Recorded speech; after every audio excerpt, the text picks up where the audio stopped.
Assalamualaikum warahmatullahi wabarakatuh.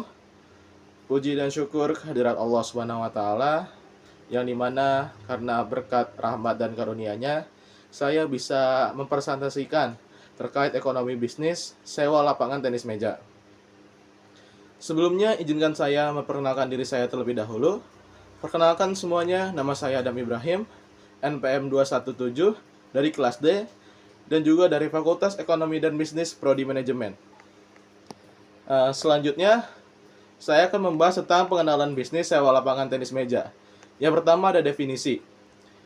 Biasanya, bisnis ini menyediakan fasilitas lapangan tenis meja untuk disewakan oleh individu ataupun kelompok yang ingin bermain tenis meja. Yang kedua, populer di semua kalangan, baik itu anak kecil, remaja, dan juga orang tua. Karena sebagai olahraga rekreasi maupun kompetitif, tenis meja menarik banyak penggemar, terutama di kota-kota besar. Selanjutnya ada fleksibilitas, menyediakan layanan sewa lapangan dengan waktu fleksibel dan fasilitas yang mendukung. Selanjutnya ada pendekatan masa lalu, awal mula bisnis sewa lapangan tenis meja. Yang pertama ada asal-usul bisnis. Bisnis sewa lapangan tenis meja awalnya berbasis di pusat olahraga kecil atau komunitas yang menyediakan fasilitas sederhana. Biasanya dimulai oleh pengelolaan tempat olahraga yang memiliki ruang lapangan yang terbatas. Juga di masa lalu ada strategi pemasaran. Pemasaran yang sangat bergantung pada promosi lokal yang hanya bisa mengandalkan mulut ke mulut. Selanjutnya juga di masa lalu tidak ada fasilitas online atau pemesanan daring. Untuk biaya operasional di masa lalu relatif rendah karena hanya berfokus pada perawatan lapangan dan fasilitas yang sederhana. Modal awalnya juga terbatas karena hanya pembelian meja, net, dan juga peralatan dasar. Yang keempat ada tantangan.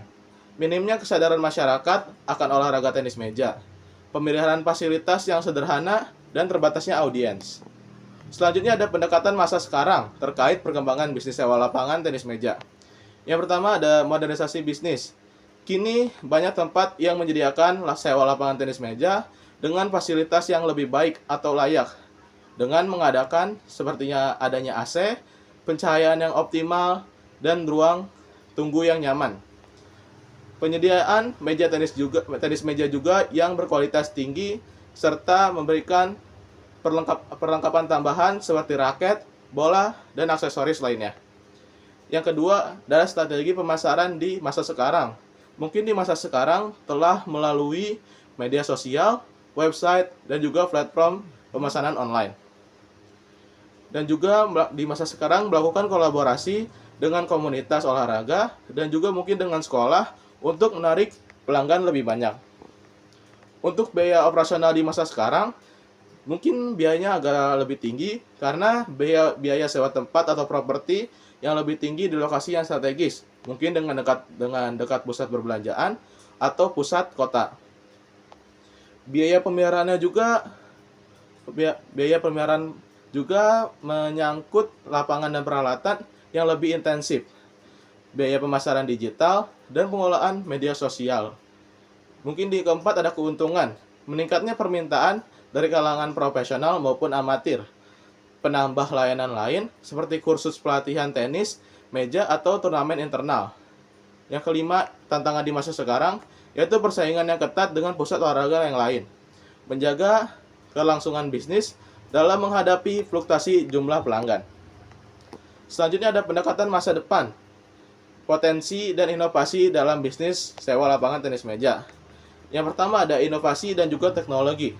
Penggunaan teknologi seperti sistem pemesanan online, aplikasi mobile, dan layanan berbasis pelanggan.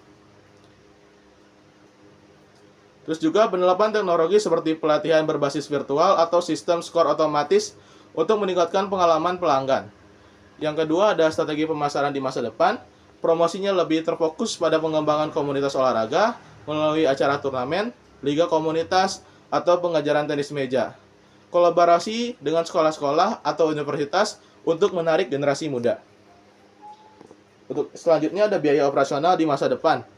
Potensi pengurangan biaya melalui otomatisasi, misalnya sistem pembayaran otomatis, alat pemeliharaan lapangan otomatis, dan juga peningkatan investasi dan pada teknologi yang lebih canggih. seperti pemasangan kamera dan sensor untuk meningkatkan pengalaman bermain. Yang keempat, keuntungan dari prospek.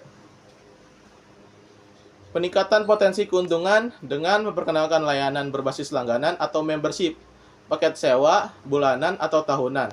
Ekspansi jaringan ke lokasi yang lebih luas, baik di dalam maupun di luar kota.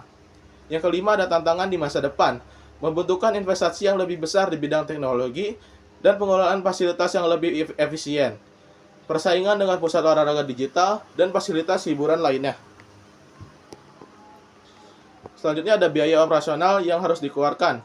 Pertama, jelas ada biaya sewa tempat, pemeliharaan fasilitas, peralatan dan inventaris. Yang keempat ada pemasaran dan promosi. Yang kelima ada biaya karyawan, dan keenam ada biaya teknologi. Selanjutnya ada strategi pengolahan bisnis dan keuntungan. Yang pertama ada efisiensi dan pengelolaan operasional. Meminimalkan biaya dengan otomatisasi dan pengelolaan fasilitas secara efisien. Meningkatkan pengalaman pelanggan, menyediakan fasilitas yang nyaman, dan memanfaatkan teknologi untuk meningkatkan pengalaman bisnis. Pengalaman bermain. Yang ketiga ada diversifikasi layanan. Menambah layanan pelatihan atau turnamen untuk menambah sumber pendapatan. Yang keempat ada pemasaran berbasis komunitas. Fokus pada membangun komunitas penggemar tenis meja untuk menciptakan loyalitas pelanggan. Di sini ada biaya operasional sewa tenis meja untuk di masa lalu yang ingin saya bangun. Pertama, untuk biaya sewa gedung, saya tidak memakai gedung yang terlalu besar, hanya memakai gedung yang cukup 1 atau 2 meja saja dengan biaya 25 juta per tahun. Selanjutnya ada meja pingpong. Saya hanya ingin membeli 2 dengan harga 1.500.000, berarti 3 juta. Selanjutnya dengan bed atau raketnya, harga 1 bed sama dengan 450, dikali 5 sama dengan 2.250. Selanjutnya ada bola pingpong sendiri, 10.000 dikali 10 sama dengan 100.000. Terus biaya air dan listrik 500.000 per bulan, dan juga ada gaji karyawan 1.250 per bulan. Jadi biaya awal untuk 1 tahun ke depan total mencapai 5.100.000 rupiah. Nah, mungkin itu. Selanjutnya ada kesimpulan. Kesimpulannya, mungkin di masa lalu bisnis dimulai dengan fasilitas sederhana dan terbatas pada pasar. Di masa sekarang, perkembangan bisnis dengan fasilitas modern dan pemasaran digital membawa peluang yang lebih besar. Di masa depan, potensi inovasi teknologi dan model bisnis berbasis langganan membuka peluang ekspansi dan keuntungan yang lebih besar. Mungkin sekian presentasi dari saya. Kurang lebihnya mohon maaf. Wassalamualaikum warahmatullahi wabarakatuh.